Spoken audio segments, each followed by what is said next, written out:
नमस्कार विद्यार्थी मित्रांनो, मी प्राध्यापक डॉक्टर विनोद राऊत आपलं सर्वांचं पुनश्च एकदा या YouTube व्हिडिओच्या माध्यमातून स्वागत करतो. विद्यार्थी मित्रांनो, आजचा जो विषय आहे हा पर्यावरणातील अतिशय महत्त्वाचा असा हा विषय आहे, ओझोन क्षय. ओझोन क्षय म्हणजे नेमकं काय? या ओझोन क्षयाच्या पाठीमागे नेमकी कोणती कारणे आहेत व या ओझोन क्षयाचे काय परिणाम आपल्या या सजीव सृष्टीवर संभवतात व त्या ओझोन क्षयावरील उपाय याविषयी आपण आज या व्हिडिओच्या माध्यमातून माहिती करून घेणार आहोत.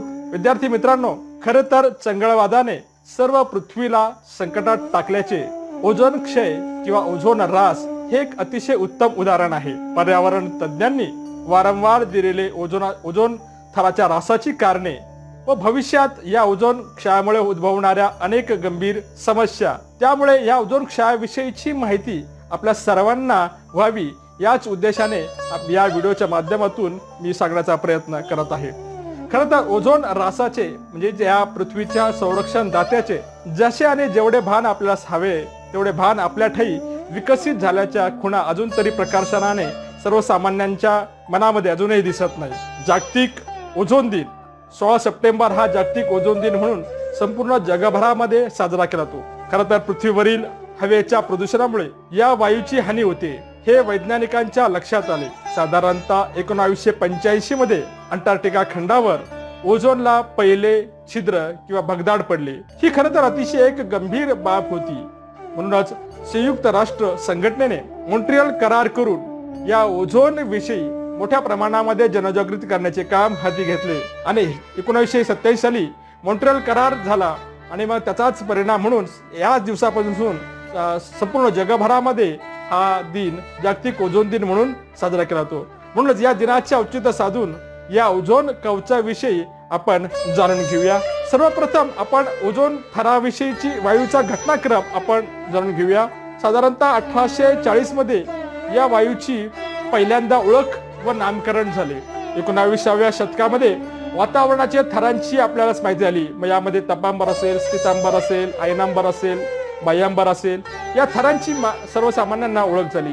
1920 मध्ये अमोनिया वायूला पर्याय म्हणून मानवनिर्मित CFCs ची निर्मिती करण्यात आली. 1930 मध्ये ओझोन क्रियांची ओळख झाली. 1970 मध्ये सुपरसॉनिक विमानांच्या उड्डाणामुळे ओझोनची होणारी हानी हे लक्षात आले. 1974 मध्ये रोलंड व मोलिनो या शास्त्रज्ञांनी CFCs मधील क्रियांचा शोध लावला. 1985 मध्ये दक्षिण ध्रुवावर ब्रिटिश वैज्ञानिकांद्वारे छिद्राचा प्राथमिक शोध घेतला गेला आणि 1927 साली मॉन्ट्रियल करार झाला व 1996 मध्ये CFCs व अन्य ओझोन विघटनकारी संयुगांवर बंदी घालण्यात आली.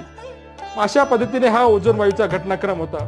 खरं तर 1985 मध्ये अंटार्क्टिका खंडावर प्रचंड असं छिद्र पडलं आहे. त्या छिद्राचा क्षेत्रफळ हे दक्षिण अमेरिकेच्या क्षेत्रफळा एवढा होता आणि यामध्ये 1985 मध्ये जॉन फर्मन, ब्रायन गार्डिनियन, जोनाथन सॅंकलिन या ब्रिटिश संशोधकांनी अंटार्क्टिका खंडावर या ओझोनला छिद्र पडलेलं आहे हे प्रथम निदर्शनास आणले. आणि म्हणूनच हा ओझोन वायू कुठे असतो व तो का महत्वाचा आहे? खरं तर ओझोन हा रंगहीन पण नाकास झोंबणारा वायू जरी असला तरी काही वेळाने त्याचा वास आपणास आल्हाददायक वाटतो. म्हणूनच ओझोन थेरपी वगैरे हे वापरले जाते. प्राणवायूचेच रूपांतर ओझोन वायूमध्ये होत असते. 3 ॲटॉमिक ऑक्सिजन मिळून हा वायू बनतो. पृथ्वीवर एका विशिष्ट उंचीवर जवळजवळ 90% पेक्षा जास्त ओझोन वायू हा पृथ्वीच्या वातावरणातील स्थितांबर या थरामध्ये आपल्याला आढळतो.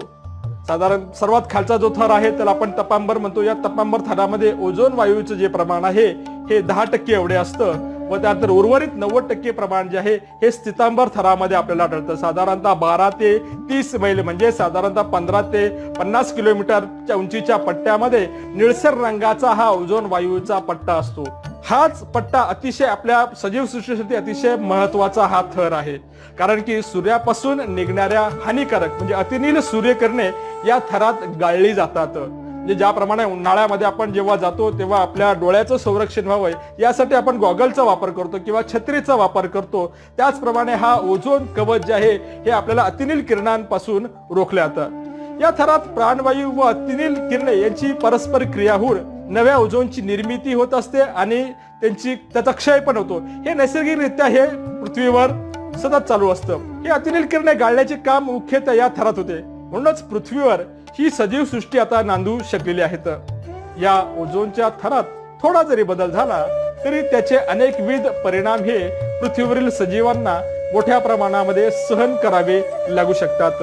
म्हणूनच या वायूचं अतिशय अनन्यसाधारण असं महत्व आहे. या वायूचे मोजमाप डॉप्सन एककात केले जाते. सध्या पृथ्वीच्या भोवती 300 डॉप्सन युनिट इतका थर सरासरी अस्तित्वात आहे. 220 डॉप्सन युनिट पेक्षा हा थर कमी झाल्यास तिथे छिद्र तयार होते. म्हणूनच ओझोन हे संरक्षण कवच वाचविणे अत्यंत गरजेचे आहेत. ओझोन वायूची ही जी निर्मिती आहे, formation of the ozone gas, सितांबरात सूर्यप्रकाशाच्या अतिनील किरणांचा प्राणवायूशी संयोग होऊन ओझोन थराची निर्मिती होत असते. याच त्या ठिकाणी केलं जातं. मग आपणा सर्वांना प्रश्न पडतो की ओझोनला पडलेले भगदाड हे नेमके कशामुळे ओझोनला भगदाड पडले किंवा हे छिद्र कशामुळे पडले? सन 1974 मध्ये रसायनशास्त्रज्ञ शेरवूड, रोलेंड व मोलिना यांनी सर्वप्रथम क्लोरोफ्लोरोकार्बनमुळे सितांबरातील ओझोन थराला हानी पोहोचू शकते हे वर्तवले होते. त्यानंतर 1985 मध्ये जोसेफ फर्मन व त्यांच्या सहयोगी सहकार्याने सर्वप्रथम ओझोनच्या थराला पडलेल्या छिद्रांचा अंटार्क्टिकावर शोध लावला. त्यांना असे आढळून आले की सप्टेंबर ते ऑक्टोबर या महिन्यात ओझोनचा अंटार्क्टिकावरील थर 50% कमी झालेला आहे. याची कारणे शोधत असताना ओझोनची रचना बदलणारे जे घटक CFCS क्लोरोफ्लोरोकार्बन हा मानवनिर्मित वायू 1930 ते 1980 या कालावधीमध्ये मोठ्या प्रमाणात विविध प्रकारच्या उत्पादनांमध्ये वापरला जाऊ लागला. या अगोदर शीत करण्यासाठी म्हणजे फ्रीज मध्ये असेल किंवा एअर कंडिशनर मध्ये असेल अमोनिया वायू त्या ठिकाणी वापरला जात होता. परंतु हा ज्वलनशील असल्या कारणाने हा वायूचं आणि विषारी असल्या कारणाने त्याऐवजी CFCS हा बिनविषारी वायू होता आणि ज्वलनशील नव्हता. आणि म्हणून त्या काळामध्ये म्हणजे तेव्हापासून या क्लोरोफ्लोरोकार्बनचं मोठ्या प्रमाणामध्ये उत्पादन होऊ लागलं आणि मोठ्या प्रमाणामध्ये त्याचा वापर हा होऊ लागला.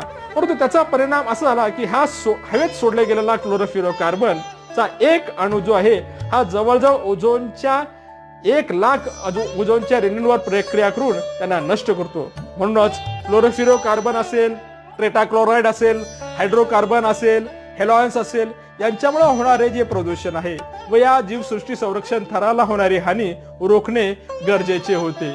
आपण या चित्रामध्ये जर आपण बघितलं तर या ठिकाणी सर्वात प्रथम आपण जेव्हा वातानुकूलित संयंत्र वापरतो किंवा एअर कंडिशन जेव्हा वापरतो किंवा CFCSच्या जे काही संयुग आहेत ते आपण जेव्हा वापरतो तेव्हा क्लोरोफ्लोरोकार्बन हा रिलीज होतो आणि तो हवेमध्ये जातो आणि त्याची हवेतील ओझोनशी प्रक्रिया होते आणि मग त्यामध्ये क्लोरीन मुक्त होतो आणि त्याचं रूपांतर हे फक्त ऑक्सिजन मध्येच होत असतं. अशा पद्धतीची प्रक्रिया त्या ठिकाणी ही होत असते, विघटनकारी प्रक्रिया. आपण ओझोन विघटनकारी पदार्थांची जर क्षमता जर बघितली मग कुठले कुठले पदार्थ जे हे ओझोनला विघटनकारी आहेत त्याचा आपण या ठिकाणी बघूया. पहिल्यांदा पदार्थ आहेत, त्याचा उपयोग आहे आणि ओझोन आपण अभ्यास करूया. सर्वात प्रथम जो आहे तो क्लोरोफ्लोरोकार्बन.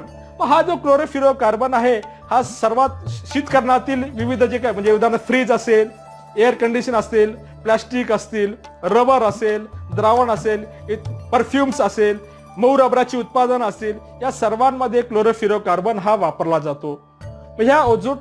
या CFCSचा ओझोन विघटनकारी पदार्थाची जी क्षमता आहे ही 6 ते 10 डॉप्सन युनिट इतकी आहे आणि या क्लोरोफ्लोरोकार्बनमुळे जवळजवळ 4,600 ते 10,700 इतकं वैश्विक तापमान वाढवण्याची या क्लोरोफ्लोरोकार्बन मध्ये क्षमता त्या ठिकाणी आहेत.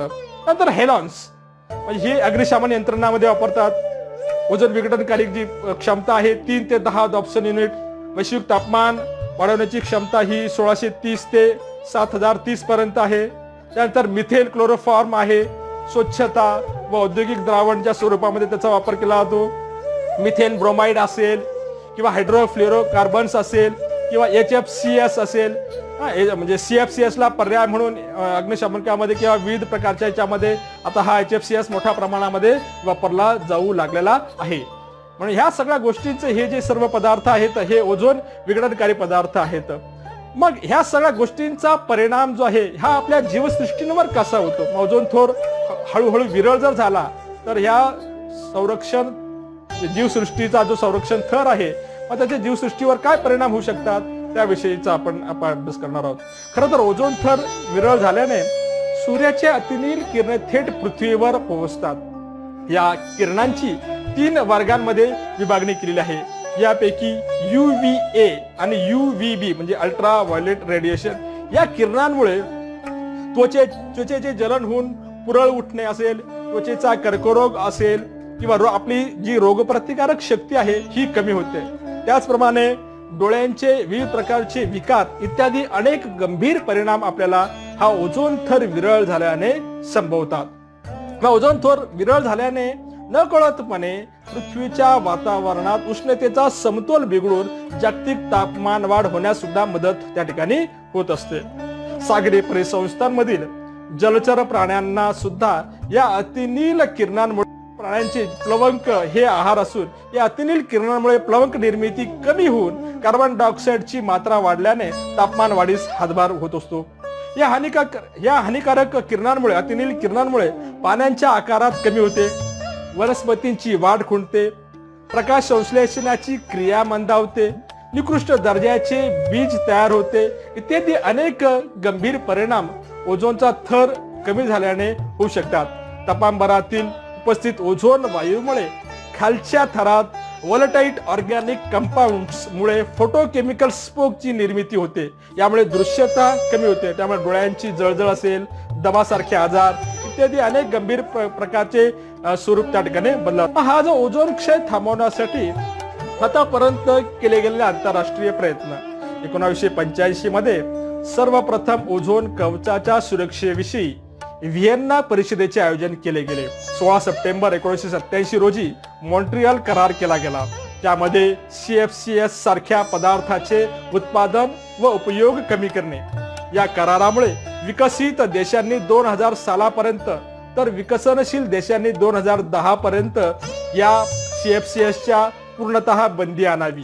यानंतर हळूहळू HFCs हायड्रोफ्लोरोकार्बन सारख्या उत्पादनावर कालांतराने बंदी आणल्याने पृथ्वीचे जागतिक तापमान 0.5 ने कमी होण्यास मदत होईल. भारतासारख्या देशात पर्यावरण मंत्रालयाद्वारे ओझोन सेलची स्थापना झालेली आहे. आज मोठ्या प्रमाणात ओझोन कवचाची जनजागृती झाल्यामुळे अनेक उत्पादन कंपन्यांनी ओझोन फ्रेंडली उत्पादने बाजारात आणली आहेत. यामुळेच आज या जगभरातील सर्वांच्या सहकार्यामुळे, दीर्घकालीन धोरणांच्या प्रयत्नामुळे, सर्वसामान्य लोकांच्या सहभागामुळे गेल्या 15 ते 20 वर्षात या अथक प्रयत्नांच्या जोरावर ओझोनच्या थराला पडलेले छिद्र बुजवण्यात किंवा निदान आहे तेवढे राखण्यात आपल्या सर्वांना यश आलेलं आहे. म्हणूनच हा अतिशय महत्वाचा असा संरक्षण दाता